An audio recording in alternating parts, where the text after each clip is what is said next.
Today's news from Korea. According to the Defense Acquisition Program Administration and the industry on the 11th, the amount of exports of the Korean defense industry this year is expected to exceed the previous record of $7 billion last year and exceed $10 billion. It is analyzed that exports to Poland contributed greatly to this achievement. The Polish Armed Forces Agency signed arms sales contracts with domestic defense companies such as Hyundai Rotem, Hanwha Defense, and Korea Aerospace Industries in July. According to the Polish government, South Korea will receive orders from Poland for 980 K2 tanks, 648 K9 self-propelled guns, and 3 Fa-50 light attack aircraft, with a total value of $14.8 billion according to industry estimates. Among them, a contract was signed for the implementation of 180 K2 tanks and 212 K9 self-propelled howitzers on the 26th of last month as the first volume, which alone amounts to $5.76 billion. In addition, South Korea signed an export contract with the United Arab Emirates in January for the Chang'e-2, a ballistic missile interceptor system called the Korean Patriot. $35 billion. The ballistic missile interception system is a state-of-the-art weapon system that only some advanced countries have successfully developed. In February, an export contract worth KRW 2 trillion of K9 self-propelled guns was signed with Egypt. Korea is competing in business with the Redback armored vehicle in Australia and the K2 tank in Norway. The goal of the Korean defense industry is to become the world's fourth largest. At a press conference on the 100th day of his inauguration on the 17th, President Yoon said, "We will strategically industrialize the defense industry and leap into a defense industry powerhouse by entering the world's fourth largest defense exporting country after the United States, Russia, and France." According to the Stockholm Institute for International Peace, Korea's share in the global defense industry export market from 2017 to 2021 was 2.8%, ranking 8th. On top of South Korea, China ranked 4th with 4.6%, Germany at 5th with 4.5%, Italy at 6th with 3.1%, and the UK at 7th with 2.9%. Comparing the market share from 2012 to 2016 and 2017 to 2021, Korea is ranked first among the top 25 countries with a market share of 177% from 2017 to 2021. The amount of money that the South Korean government has not been able to receive even after lending it to North Korea is over 600 billion won, including principal and interest and late compensation. According to data submitted by the Export-Import Bank of Korea by National Power Rep. Song Eun-sok, a member of the National Assembly's Planning and Finance Committee, as of the end of August, the principal and interest and late compensation of the North Korean loan that North Korea had not repaid amounted to $444.6 million. This is the amount by applying the $1 exchange rate of 1,388.51 on the 7th. The Export-Import Bank of Korea remitted a total of $933 million to North Korea as a loan to North Korea from 2000 to 2007 during the Kim Dae-jung and Roh Moo-hyun administrations. By type, food loans accounted for the most at $720 million, followed by materials and equipment loans with $133 million, and light industry and raw materials loans with $80 million. The deferral period for the North Korean loan is 5 to 10 years, and the installment payment period is 15 to 30 years. When the repayment period arrives, some principal and interest must be repaid. By type, the food loan has not been refunded for a total of $353.4 million, including $255.2 million in delinquent principal, $72.3 million in delinquent interest, and $25.9 million in late payment.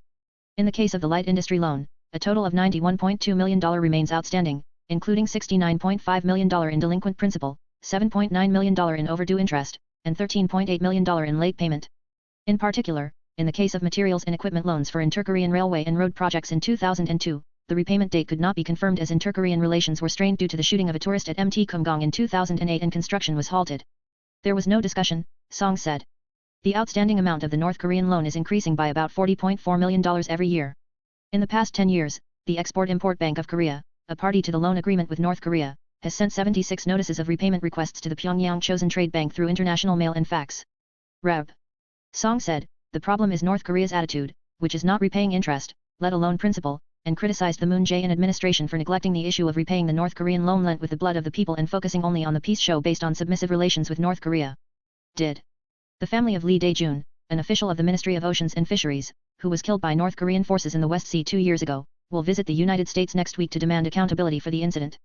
According to the North Korean Human Rights Commission of the United States on the 9th, Lee Dae-jun's older brother Lee Rae-jun is scheduled to attend the 18th International Congress of Parliamentarians for the Human Rights of North Korean Free Migrants to be held in Washington, D.C. on the 15th. Here, he is expected to participate in a seminar on North Korea's crimes against humanity and accountability to inform his brother's case and urge the international community to respond so that North Korea can take proper responsibility. Republican Rep. Young Kim of Korean descent, who has always voiced her voice on North Korean human rights, will also speak at this General Assembly.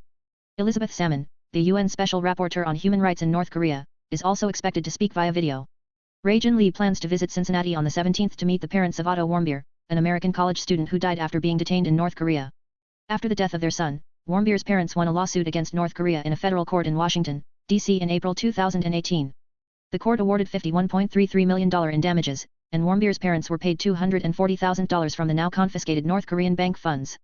After sharing the case with Warmbier's parents, Lee Rae-jin plans to discuss follow-up measures. Dae-jun Lee was killed by North Korean forces in the West Sea in September 2020. At the time, the government announced that he had been killed while fleeing to North Korea, but the current government overturned the previous announcement, saying that the defection was not proven.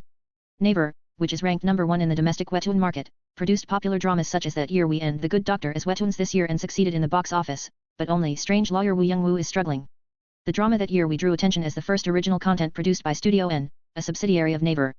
It was released worldwide through Netflix, a global online video streaming platform, and was very popular. Along with the drama, a webtoon was also produced by Naver, and it was a success in the box office. Naver webtoon serialized We Like early summer that year, from November last year to the end of February this year. Unlike dramas, webtoons are differentiated with a prequel concept that deals with the main character's high school days.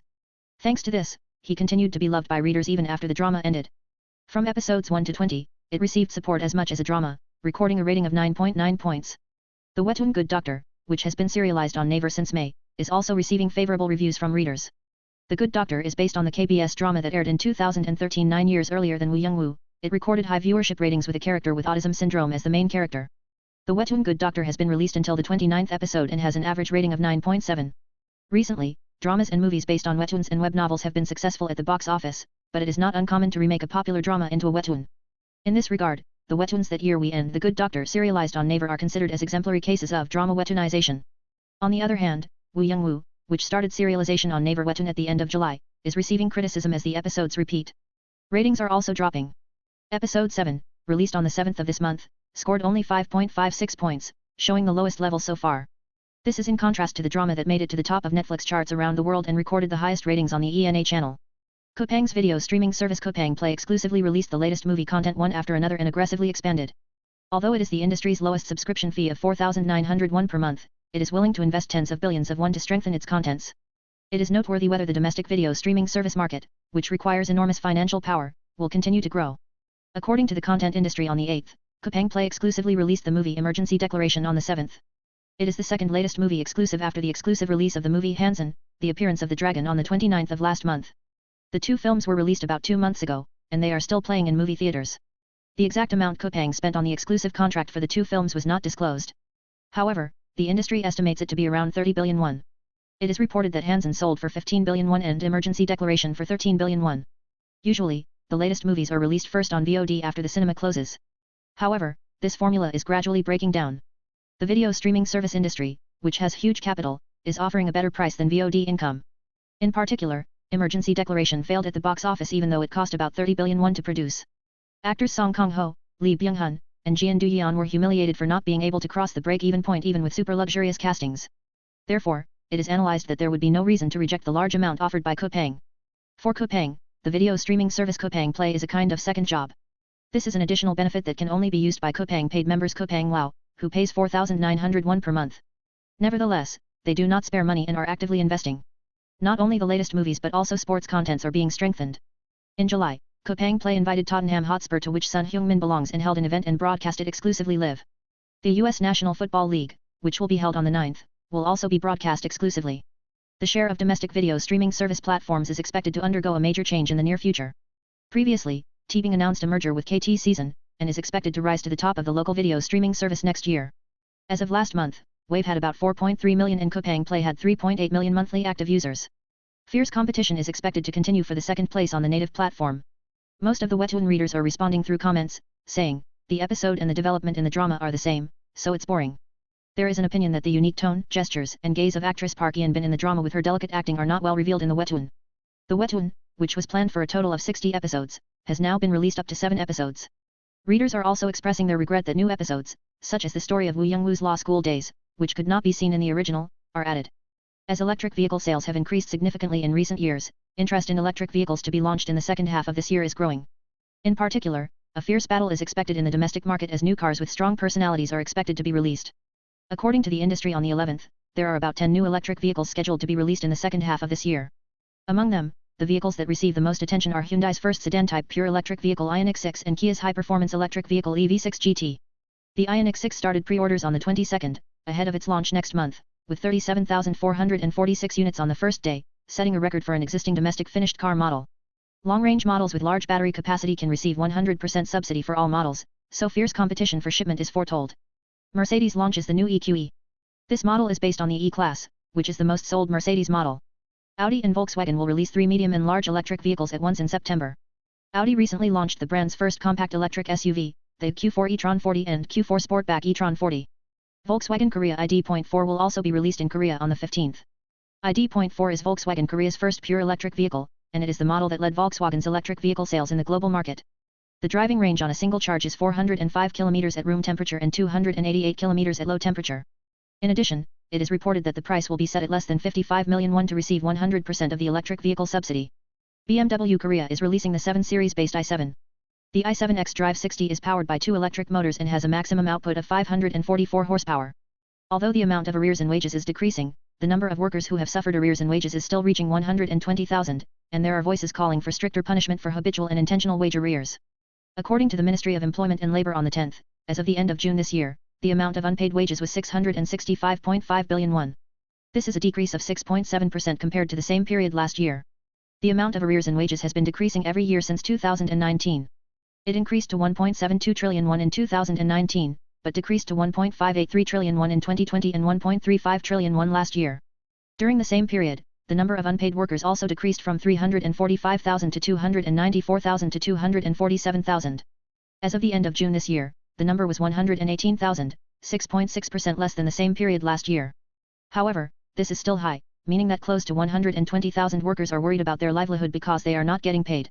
A bigger problem is that such arrears in wages are concentrated on the vulnerable groups in the labor market, such as small businesses with fewer than 5 employees, subcontractors, and non-regular workers. As of the end of June, by industry, the largest number of unpaid wages occurred in the manufacturing industry, followed by 220.8 billion won and 144.4 billion won in the construction industry. These industries have a large number of subcontractors and non-regular workers. By size, the amount of unpaid wages in workplaces with less than 30 employees accounted for 76.2% of the total. 278 billion won for businesses with 5 to 29 employees and 229.1 billion won for businesses with fewer than 5 employees.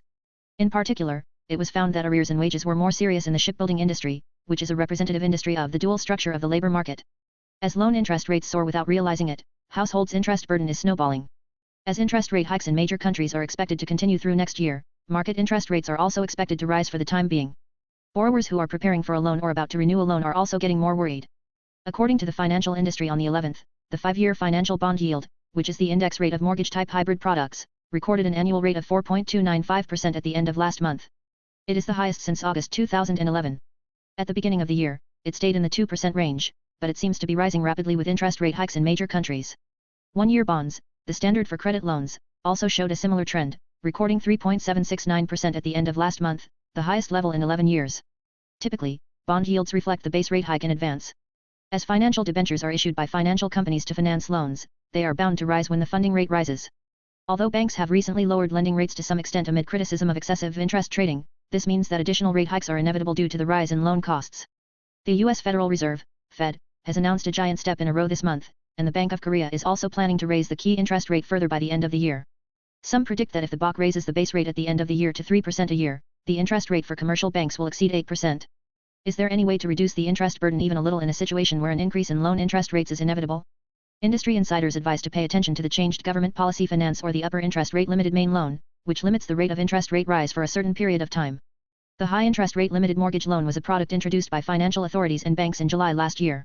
This year, the authorities revised the product by lowering the limit on interest rate rise and lowering the subscription fee, and then re-released it. The limit on interest rate rise has been lowered by 0.75 percentage points per year from 0.45.